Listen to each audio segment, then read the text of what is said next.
When, after defeating the attempt by the Red Army to capture Kharkov, the Germans launched their own summer offensive in late June 1942, Luftwaffe strength included the last Do-17Zs serving in the bomber role, flown by the Croat volunteer Staffel of KG-53. Given the title Case Blue by Hitler, the German plan envisaged a two-pronged assault by the Wehrmacht into southern Russia. 6th Army, under the command of von Paulus, were to advance on and capture Stalingrad. The 2nd Army Group was to capture Rostov-on-Don and then advance southwards into the Caucasus to capture the vital oil fields in the region. At first, the German drive stormed ahead, but in the confusion over priorities lay the foundation for subsequent defeat. By late August, Stalingrad seemed about to fall. By 1942, the task of battlefield and medium-range tactical reconnaissance in the Luftwaffe on the Eastern Front had been taken over almost completely by Focke-Wulf's twin-boom FW-189. Named the Owl, its large expanse of glazing housing the crew in the small fuselage section saw it quickly nicknamed the Flying Eye. The 189 rapidly proved itself to be highly effective, providing intelligence not just of local enemy dispositions for the benefit of artillery and Stukas, but also of longer-range targets employed for planning the raids of the medium bombers. The heavy losses of bombers in the previous summer and winter in Russia saw their role in theatre as providing support for army operations in the summer of 1942 become even more pronounced. Thus, the few surviving Do-17s, in addition to the Ju-88s and He-111s, found themselves being employed even more as flying artillery in the Crimea and in the southern drive towards the Caucasus oil fields and eastwards to the River Volga. During the early summer, Ju-88s operating with von Richthofen's 8th Flieger Corps were flying up to 4 bombing sorties a day from bases barely 10 minutes flying time from the city of Sevastopol, which was under attack by von Manstein's 11th Army. This intensity of operations also became the norm for bomber units supporting the attempt by 6th Army to take the city of Stalingrad throughout the late summer and autumn of 1942.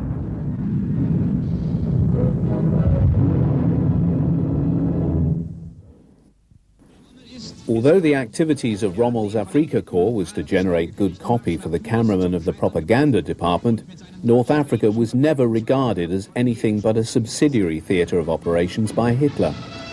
His initial commitment of German forces had been dictated by his need to prop up the Italians rather than from any desire to see German forces involved in the region. Nevertheless, once made, Rommel's forces needed air support. While fighters and Stukas supported the ground forces in the fighting in Libya, the bomber units found themselves tasked with the reduction of the island fortress of Malta. The strategic importance of Malta to the RAF and the Royal Navy can be gauged by the losses their air and sea units inflicted on Axis shipping, taking supplies across the Mediterranean from Italy to North Africa during the last months of 1941. In September, 38% of all shipping dispatched was sunk. In October, 63%, and in November, 77%. Such losses could not be accepted, and in the absence of adequate Italian forces, Hitler had little choice but to send air forces to the region to neutralize the island. In October 1941, Luftflotte 2 arrived in Sicily to join the 10th Air Corps, which had been operating from bases on the island since the previous December. 10th Air Corps had deployed a large number of Ju-88 formations under its umbrella. These had included Staffel from KGs 54 and 77, Kampfergruppe 806 and LG-1. A number of these formations were then transferred to Russia in mid-1941, leaving LG-1 to bear the brunt of Ju-88 ops in this theatre through to 1944. Bombing raids against British convoys were launched, as were attacks on the island itself. These had some effect, for by January 1942, Axis shipping losses had fallen to 20%. April 1942 saw the beginning of a large-scale Axis bombing campaign against Malta. Ultimately, the bombing offensive against Malta was to come to naught due to Hitler's reluctance to order the invasion of the island. Elements of LG-1 also found itself involved in the direct support of Rommel's forces in North Africa. Night attacks were launched by bomber units operating against British supply lines and flew with others operating out of bases in Greece and Crete to attack the Canal Zone and in particular the port of Alexandria. By the time this film was taken in mid-1942, the growth of the Desert Air Force had made it difficult for the HE-111 and the Ju-88 to operate in daylight.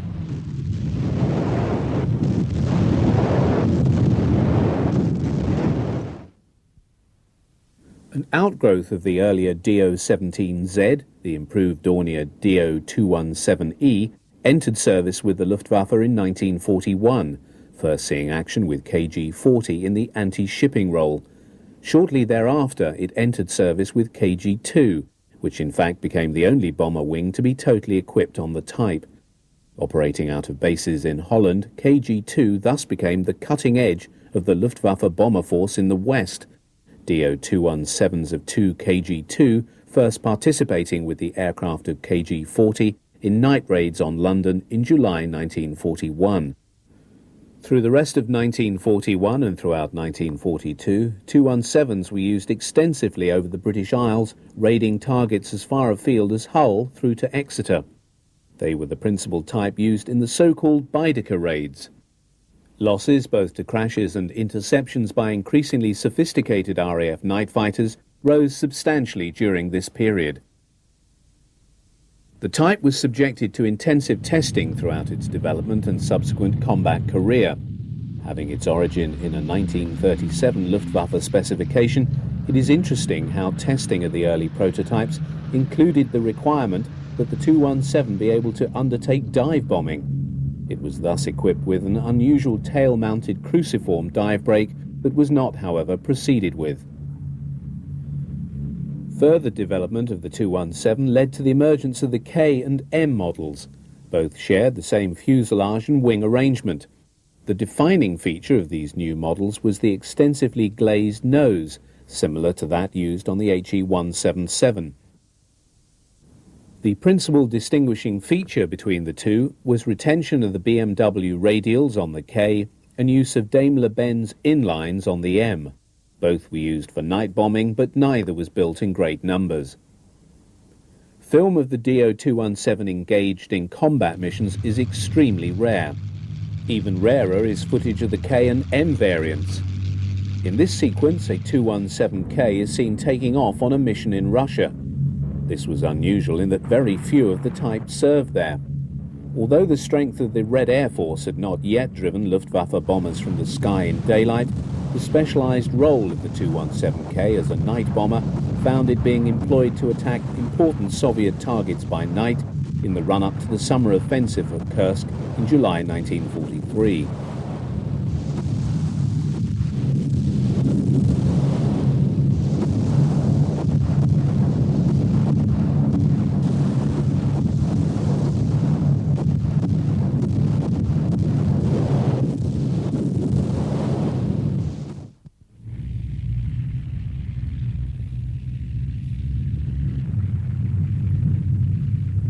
Having been thrown back beyond the start line of their previous summer's offensive by a Red Army that had run rampant since surrounding and destroying the Sixth Army at Stalingrad, the Germans now began their own counter-offensive to regain the initiative in southern Russia.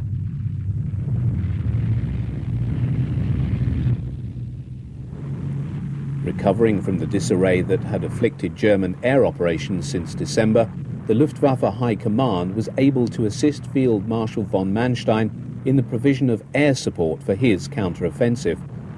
By the time the German attack began on February the 19th, OKL had moved significant air assets southwards to reinforce Luftflotte 4 under the command of Luftwaffe Field Marshal von Richthofen. Thus, by the time Manstein's mobile forces had begun their assault on the overextended Soviet formations driving hard for the river Dnieper, Richthofen had, under his command, some 950 aircraft.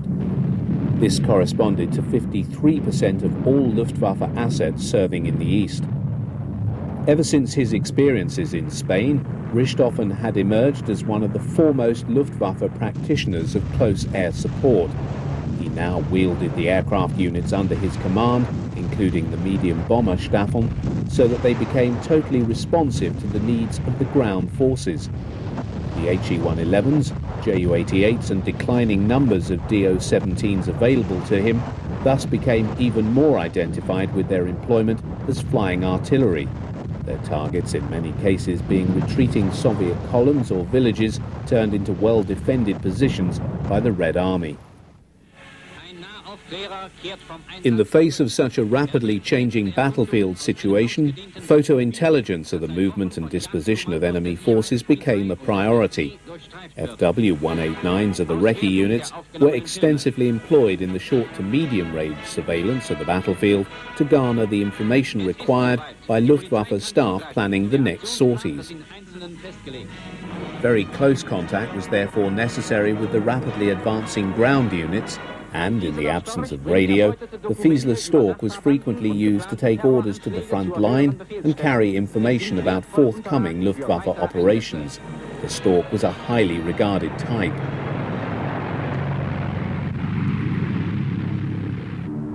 Although the medium bombers did not move from one airfield to another quite so frequently as did Stuka and Schlachtflieger units, under von Richthofen's direction, this offensive saw them doing so much more than usual.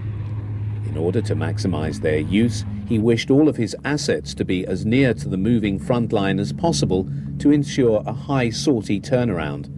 Tightly controlling his air assets from Manstein's headquarters at Zaporozhye, the Luftwaffe realized 1,000 sorties per day between 20th of February and the 15th of March in support of the army, compared to the January average of 350 per day. This offensive was to provide the last occasion on which the Luftwaffe was able to provide such effective close support to the army as it did in the days of the Blitzkrieg.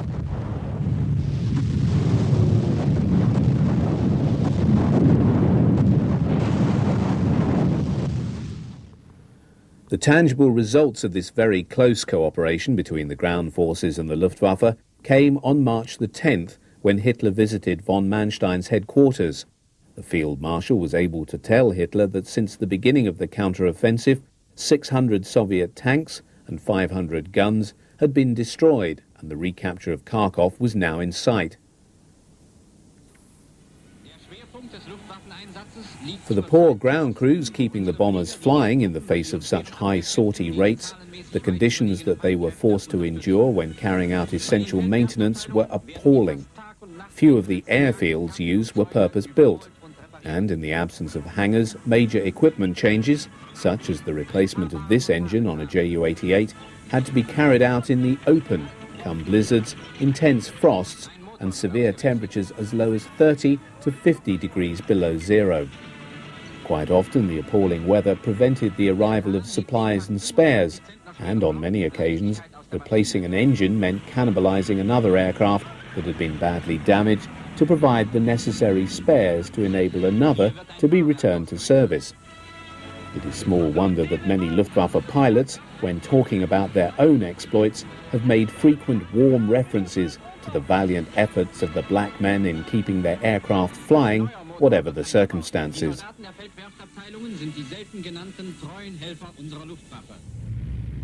A sudden rise in temperature in the days following the 10th of March had brought the German advance to a halt in floundering mud and raised the fear of a forced and premature end to the counter-offensive. However, the rapid return of freezing weather once more turned the earth back into iron, allowing the SS Panzer Corps and Army mobile formations to resume their chase of the retreating Soviet forces and the advance on Kharkov.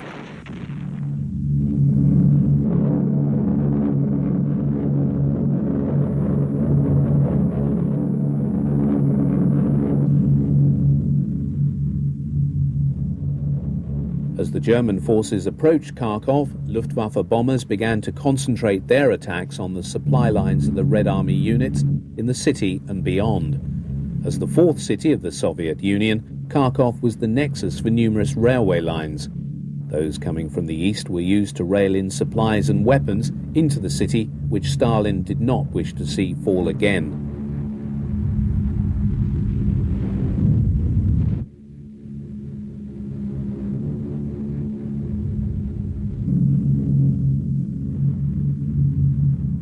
Coming in at low level, these HE-111s attack one of the marshalling yards in the city. The snowy landscape over which they are flying is crisscrossed by Soviet tank tracks. No film better perhaps exemplifies the manner in which, during this operation, the medium bombers were employed almost as ground attack aircraft than this sequence. The nose gunner of this HE-111 employs his machine gun to strafe a goods train. Soviet soldiers can be seen running for cover. Raids beyond Kharkov also saw the medium bomber Stafon attacking Soviet positions across the frozen river Donets and deep within the Kursk salient.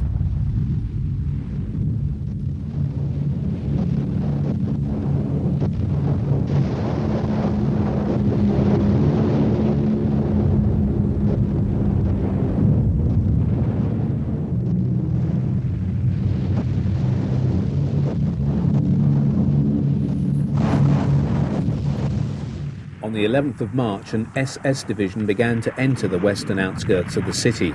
Two other SS divisions headed for the north and west of Kharkov, in effect sealing it off on its eastern side. There now began 3 very bloody days of fighting as the SS troops swept through the city against fiercely determined Soviet resistance. With the fall of the city, all Soviet resistance west of the river Donets collapsed, and Manstein declared his operation complete on the 17th of March. In June 1943, the Luftwaffe cut their losses and cancelled the Bomber B program. Ongoing since 1939, this was to emerge as the most costly failure undertaken by the German Air Force. Tasked with creating a Ju-88 replacement, Junkers built the Ju-288, which saw extensive development through many variants, none of which were ever satisfactory. Nor was the competing FW-191 any better. Both designs were extremely advanced but embraced many technical innovations and new engines that never performed adequately. It is remarkable that a heavy bomber with a production run of nearly 600 machines spread over a period of 3 years should nevertheless have been regarded by almost all who had anything to do with it as an abject failure. That indeed was the lot of Heinkel's HE-177 Grief. Born out of a late 30s specification to provide the Luftwaffe with a long-range heavy bomber, its development was stymied by persistent engine problems. Contrary to appearance, the type was actually a 4-engine design, but the Daimler-Benz engines were coupled, each driving one propeller, giving the impression that it was a twin-engine type.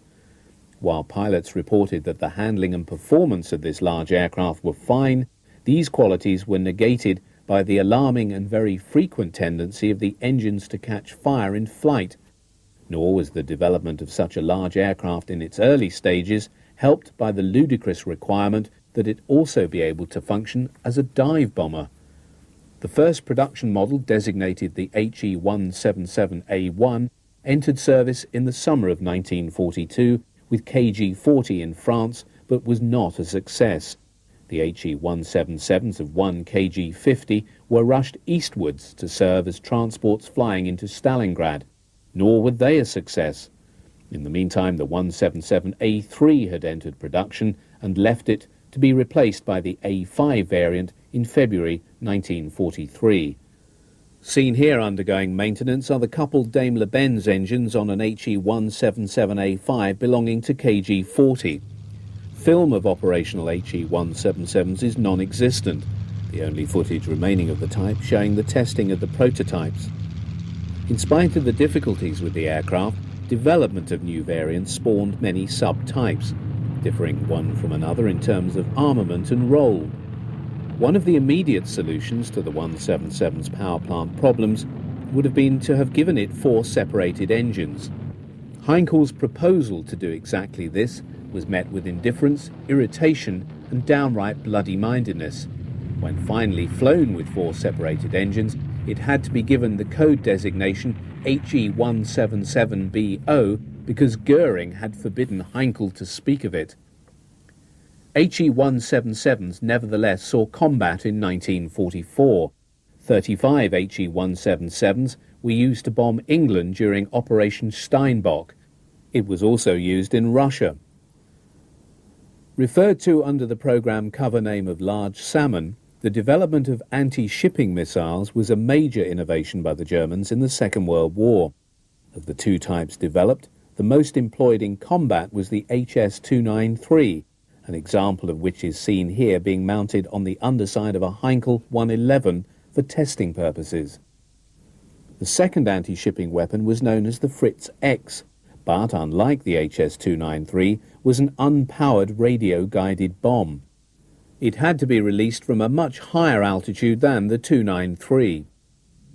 The origin of the HS-293 missile came in 1939 when a Dr. Herbert Wagner produced designs which were employed by the Henschel Company to create their remote-controlled gliding bomb.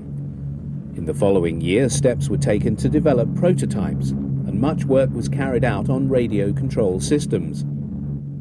By May 1940, the first airborne tests were planned, employing a modified HE-111 as a carrier aircraft. Unguided tests preceded the first remote-controlled firings.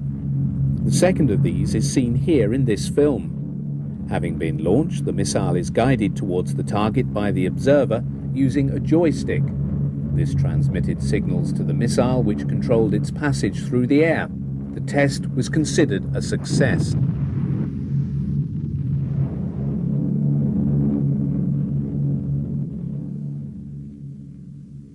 1943 saw the HS-293 deployed on HE-117s with KG-40 in the anti-shipping role, operating out of Bordeaux-Mérignac. It could carry up to 3 missiles.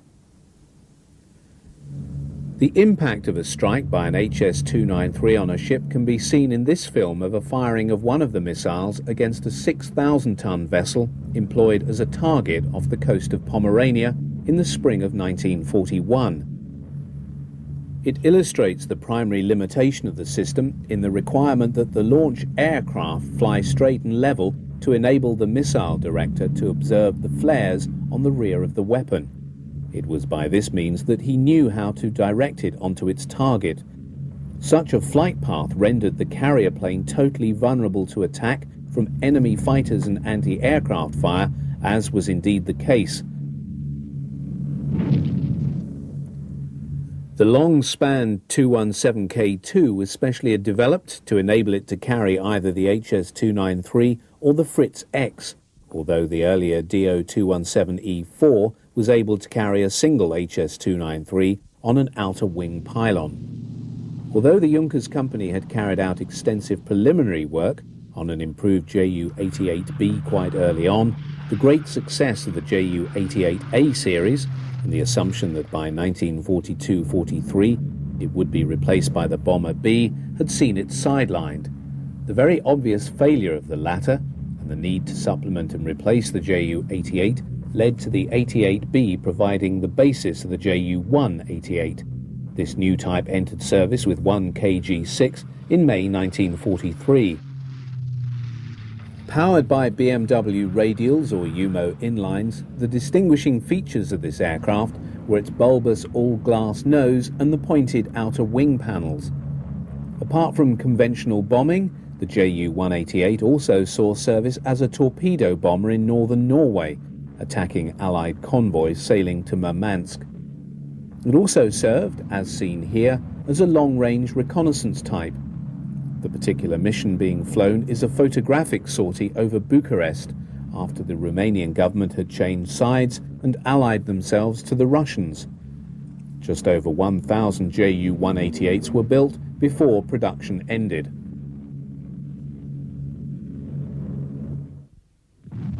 Although German forces had been defeated in their attempt to capture the Caucasus oil fields during their summer offensive in 1942, Hitler had insisted that a bridgehead be retained in the Kuban.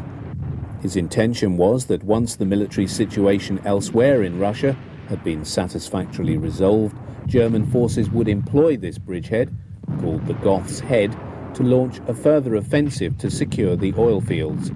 By mid-1943, the area was the scene of very fierce fighting on the ground and in the air. Heavy air battles saw the commitment of substantial German bomber forces.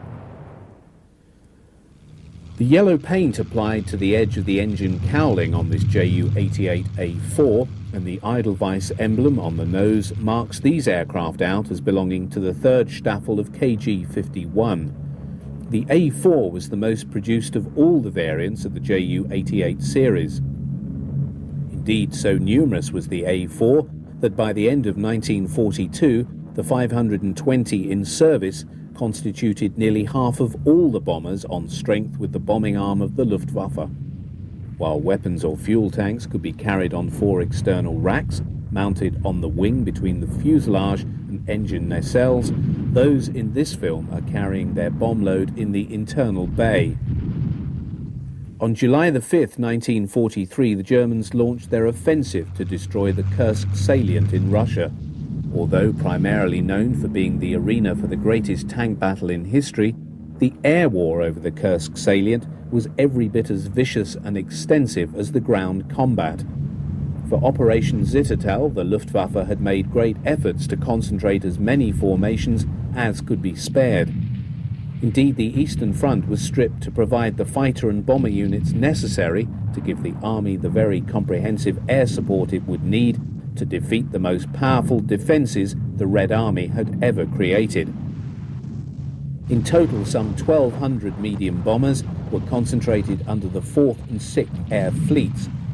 Supporting 4th Panzer Army in the south of the salient were the 1st and 3rd Gruppen of KG-3 flying Ju-88s and the 1st, 2nd and 3rd Gruppen of KGs 27 and 55 flying HE-111s.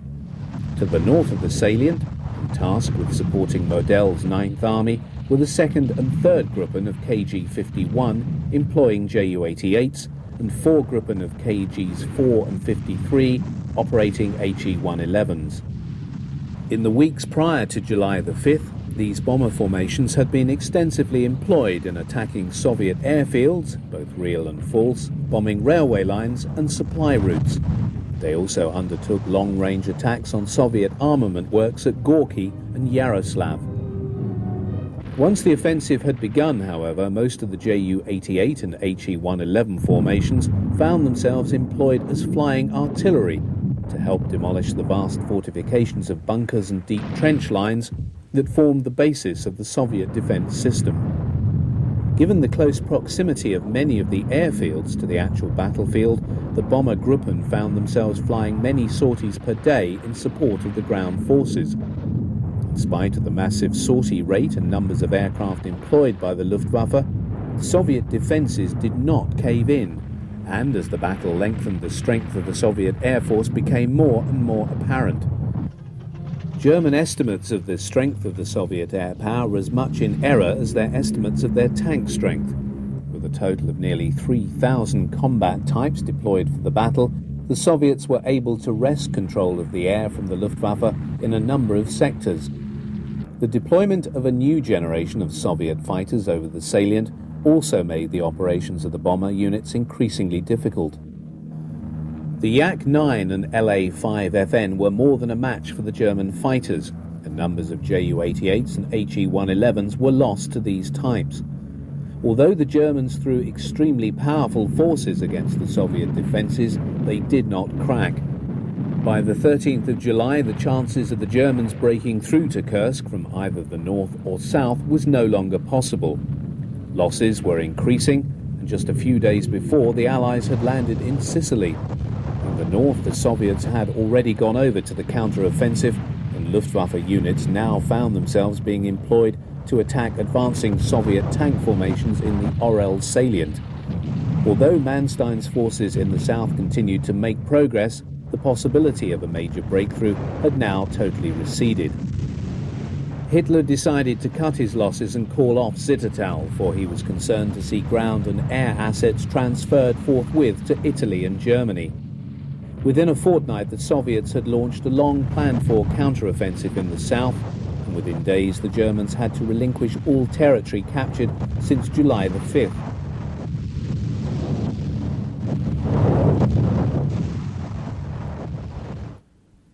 Many bombers were used by high-ranking Army and Air Force officers as personal transports.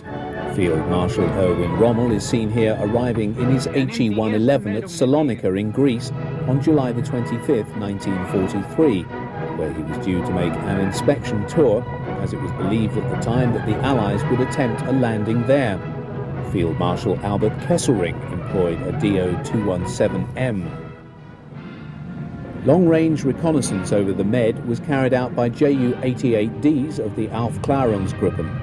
Having returned from a sortie, the photographs of an Allied convoy have been quickly developed and are studied by the pilots in preparation for an anti-shipping sortie. Details of ship types are studied so as to work out the appropriate tactics to assault the convoy. Naval vessels are of particular concern because of anti-aircraft fire.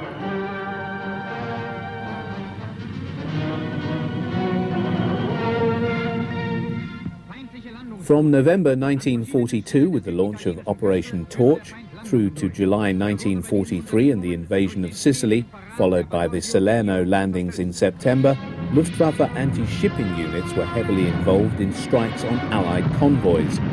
Their difficulties were compounded by the loss of most of the Italian torpedo squadrons following Italy's withdrawal from the war. The Allies landed on the mainland of Italy at Salerno, where very fierce fighting took place. However, a number of pro-fascist units continued to operate their aircraft alongside the German formations. The heavy fighting at Salerno was to be a foretaste of the bitter warfare that would be waged in the peninsula as the Germans made a slow fighting retreat to the north.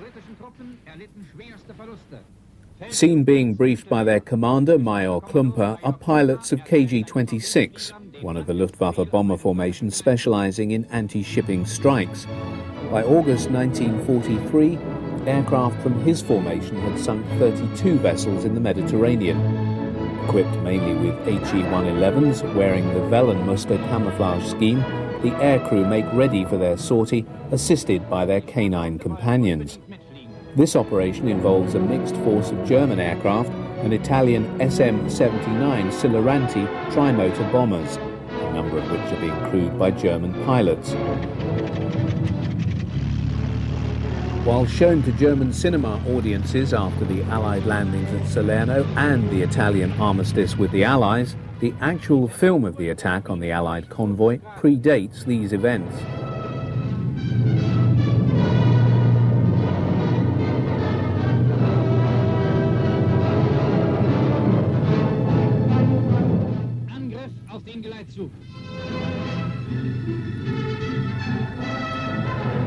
German and Italian aircraft were able to operate in mixed formation because of the similarity in operational procedures. Most, if not all, of the German pilots having been trained in the art of aerial torpedo dropping at the Italian Air Force School at Grosseto. The SM-79 Sparveros had acquired a formidable reputation in this role, as was attested by the Royal Navy, who had often been on the receiving end of their expertise. Whereas the HE-111 could lift 2 torpedoes for a sortie, the SM-79 normally carried just 1. The period after the Salerno landings also marks attacks on Allied convoys by Dorniers carrying anti-ship missiles. Once Allied fighters became based on the Italian mainland and were able to offer air cover to shipping off the Italian coast, it became much more difficult for the Germans to mount the sort of operations seen here.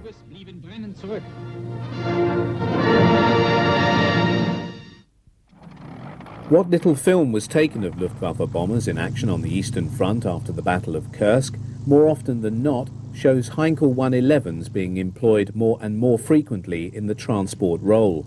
On this occasion, towards the end of the winter of 1943-44, late-model HE-111s have been loaded with under-fuselage air-droppable containers to fly a supply mission to the encircled German garrison at Kovel in western Byelorusia. These HE-111s carry the powered gun turret on the upper fuselage and a cannon in the nose cone. The supply containers are para-dropped over Kovel, which was under heavy fire from Soviet artillery. The lack of Soviet fighters to contest this para-drop is remarkable, given that the HE-111s are without escort protection and would be extremely vulnerable to enemy fighter attack.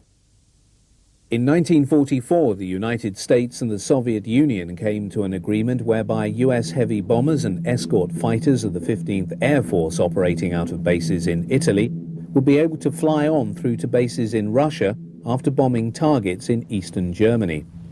The Soviet Air Force made air bases at Poltava, Mirgorod and Piryatin available for the B-17s and their Mustang escorts. In June 1944, bombers and fighters of the 8th Air Force operating out of England took their place. Until the night of June the 21st, the Luftwaffe had done little to impede the progress of the US bomber stream as it flew eastward over Poland. But on that occasion, a Ju-88 trailed the US formation of 163 B-17s and photographed them as they landed at Poltava and Mirgorod. The decision was taken by the Luftwaffe to mount a night attack on the US bombers. Led by the Pathfinders from KG-4, 200 111s from KGs 4, 53 and 55, drawn from Fliegerkorps 4, took off from airfields in Poland to attack the two bases. Heavy cloud over Mirgorod saw all bombers concentrate on Poltava, dropping flares and high explosives. This is the only picture taken of the Poltava raid in progress. Of the 72 forts on the airfield, 44 were destroyed and 26 damaged. A dump of 400,000 gallons of aviation fuel was also destroyed. Although no bomber units attempted to launch raids on the Allied landing beaches in daylight on D-Day itself, in the days following, sorties were flown by Ju-88s and Do-217s of Fliegerkorps 9. Targets were initially vessels lying off the coast, but as the Normandy campaign progressed, many harassing night raids were launched on the Allied bridgehead, but with little impact on the outcome of the battle. HS-293 missiles were also launched against ships by Do-217s, but to no avail. By the end of the campaign in Normandy, Luftwaffe bomber losses were catastrophic.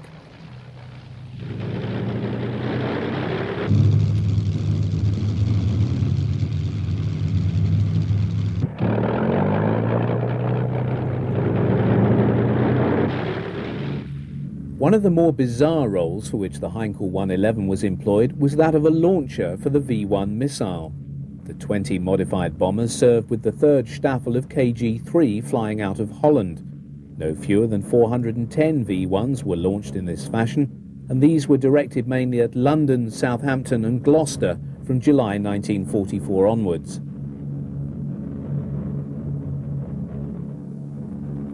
In the very last film taken for the newsreel showing Luftwaffe bombers in action, Heinkel 111s are seen acting once more in the transport role. Their task was to supply the many encircled German formations bypassed in Poland as the Red Army advanced to the River Oder in January and February 1945. A number are used as tugs to pull DFS 230 gliders, whose pilots have clearly accepted that they're making a one-way trip into the beleaguered garrisons. Such was the endgame played by a bomber arm that had terrorized Europe for the previous 5 years.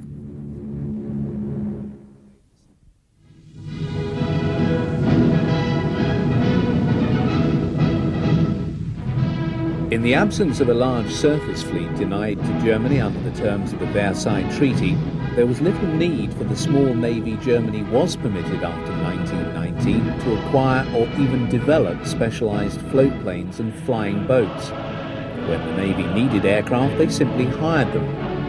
However, the Nazis' commitment in 1933 to build a new Kriegsmarine saw contracts placed for aircraft to service such a fleet. This survey covers the float planes and flying boats that were used by the Navy and Luftwaffe between 1933 and 1945. The Heinkel HE-60 was the first single-engine float plane to see service with the resurrected Kriegsmarine. Seen here being catapulted from the light cruiser Leipzig, the HE-60 was employed as a fleet spotter. Although it was well regarded for its handling on water, its slow speed saw its early withdrawal. Only 38 HE-51 floatplane fighters were built, their service life being as limited as film of the type. Designed by Arado to replace the HE-60, the AR-196 was to emerge as one of the best single-engine floatplanes of the Second World War. First flying in 1936, trials aircraft tested alternative float arrangements before the twin float design was accepted. The first production variant entered service in 1939, where its fine all-round performance in flight and on the water, allied to a powerful armament, made it very popular with its crews. As with the HE-60, the type was stressed for operation from catapults on the Kriegsmarine's larger warships. In the following sequence, an AR-196 is launched from the battlecruiser Scharnhorst, which, along with its consort, the Gneisenau, is seen operating in the North Sea in early 1939. One of its least publicised activities was its employment in the spotting role by a number of the armed raiders used by the German Navy in the Second World War. Its identity was disguised by its colour scheme and by its lack of national markings. First flying in 1931, the biplane HE-50 was the largest aircraft yet constructed by the firm of Heinkel. Conceived as a multi-role type, the HE-59 was employed for torpedo bombing, naval cooperation and maritime patrol, and could be fitted with either floats or a wheeled undercarriage.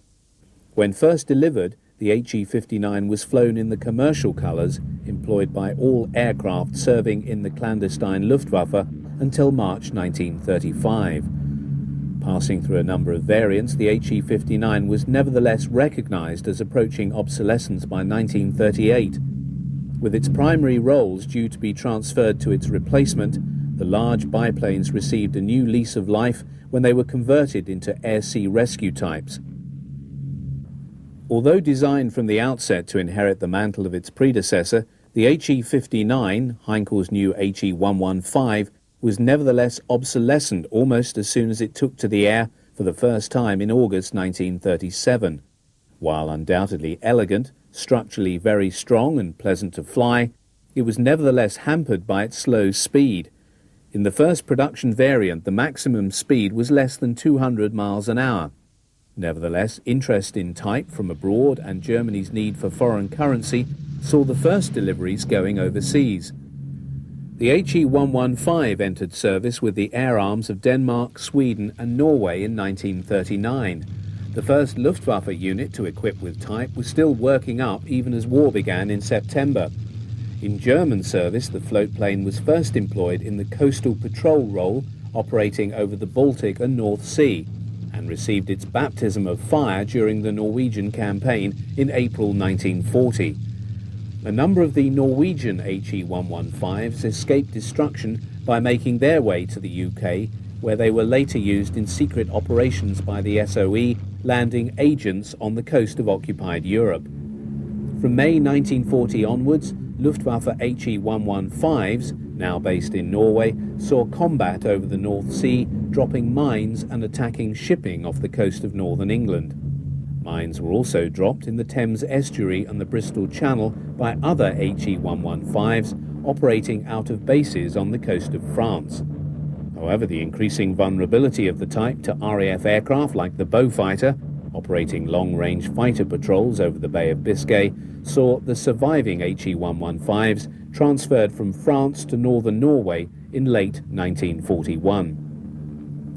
In this theatre of operations, the HE-115s found themselves serving alongside BV-138s and DO-24s, spotting and attacking British convoys travelling through the Arctic Ocean to Murmansk in Russia, and their operations were attended with greater success.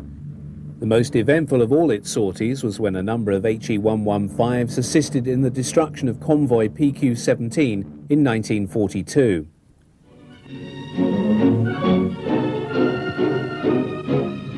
Captured on this rare colour film taken in late 1942 are the anti-aircraft defences of a seaplane base near Tromsø in northern Norway. The protected moorings are home to a number of types, including HE-115s of Küstenfliegergruppe 906. Pilots and navigators go over their flight plans before climbing into their aircraft for the latest mission. Also seen is a BV-138 passing a moored DO-24. Against a backdrop provided by the local mountains, an HE-115C1, mounting an undernose 20mm cannon, accelerates across the waters of the fjord and takes off to begin its mission. The BV-138 seen earlier passes overhead, as does the HE-115, which heads seaward to begin its mission. Derived from the earlier DO-15 Wal and designed as its replacement, the Dornier DO-18 saw service with the Luftwaffe between 1936 and August 1941. Although serving in both the short and long-range reconnaissance roles, the slow speed of the type and its poor defensive armament made it extremely vulnerable. Its replacement by the BV-138 saw it transferred to the air-sea rescue role, where it made way in due course for its successor, the DO-24.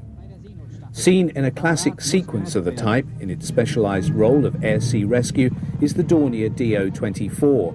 Regarded by those who operated it as a very fine flying boat, it was employed in its allotted role around the seaboard periphery of German-occupied Europe, from northern Norway to the North Sea, from the Bay of Biscay and Atlantic to the Mediterranean and Aegean and Black Sea.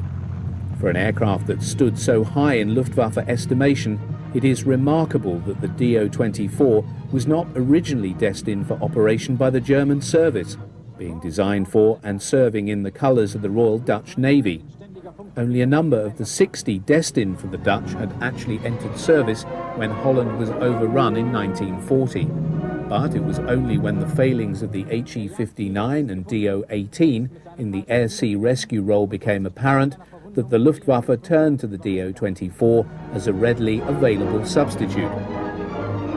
Finding the DO-24 far superior after tests, the type was ordered back into production using the Dutch assembly line. Modified by the inclusion of German instrumentation and a heavy cannon armament, deliveries to the Luftwaffe began in 1941 and continued to 1944. Others were produced in France. Once in service, the DO-24 acquired a reputation as a very rugged type, able to cope with virtually any sea state. Indeed, one account tells of how a Norwegian-based DO-24, having alighted to pick up a downed pilot, lost its complete tail, but managing to stay afloat, used its engines to drive back to base.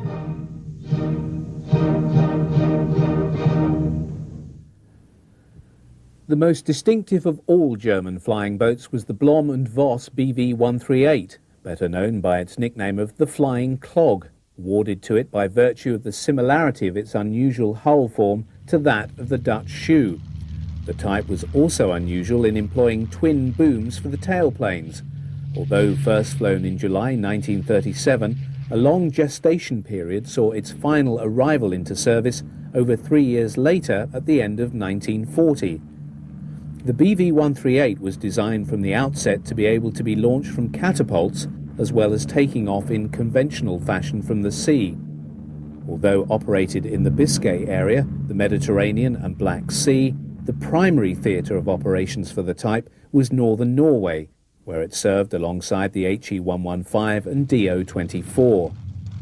With a range exceeding 3,000 miles, the BV-138 flew far out over the Atlantic and Arctic Oceans, where it was extensively employed to spot and shadow convoys travelling from Britain to Murmansk in northern Russia, carrying Lend-Lease supplies for the Soviet armed forces. One of the more spectacular operations undertaken by the type was in conjunction with U-boats. The German High Command, desiring intelligence of the traffic employing the Siberian sea lanes in the summer months, arranged for a number of submarines to be employed as tankers to carry fuel for a few BV-138s. These then operated clandestinely out of the Soviet island of Novaya Zemlya, flying many hundreds of miles along the northern coast of the Soviet Union, returning to the island to refuel. Possessing a heavy armament of cannon and machine guns, the Flying Clog was able to defend itself relatively well in the face of limited opposition, shooting down a long-range Blenheim fighter and a Catalina flying boat shortly after beginning service in Norway. Seen in this sequence is one of the rarer operations of convoy protection undertaken by BV-138s in conjunction with HE-115s, the latter of which are laying a smoke to shield the ships from an incoming strike by RAF Beaufighters and Mosquitoes off the coast of Norway. By 1944, the BV-138's slow speed of under 200 miles an hour had led to steep increases in losses. Although originally designed to service a Lufthansa requirement, the military potential of the Blohm & Voss BV-222 became readily apparent when it flew for the first time in September 1940. Converted into a transport, the prototype and the other 12 aircraft of the type that were built had the distinction of being the largest flying boats to achieve operational status during the conflict. It was also used on maritime patrol and supporting U-boat operations in the Atlantic. The design of the even larger BV-238 was initiated in 1940 and was from the outset a military aircraft designed to replace the BV-222 in both the transport and maritime patrol roles. A novel, albeit abortive feature of the design was the attempt to produce a wheeled version of the type for bomber operations. When the prototype of the new flying boat seen here finally took to the air in April 1944, it may not have been the largest aircraft ever flown, but it was certainly the heaviest. This aircraft was to be destroyed at its moorings by strafing Mustangs later in the year. Although other prototypes were building, the program was scrapped. Nevertheless, the BV-238 stands as the foremost example of the varied float and seaplanes to serve with the Luftwaffe under the Third Reich.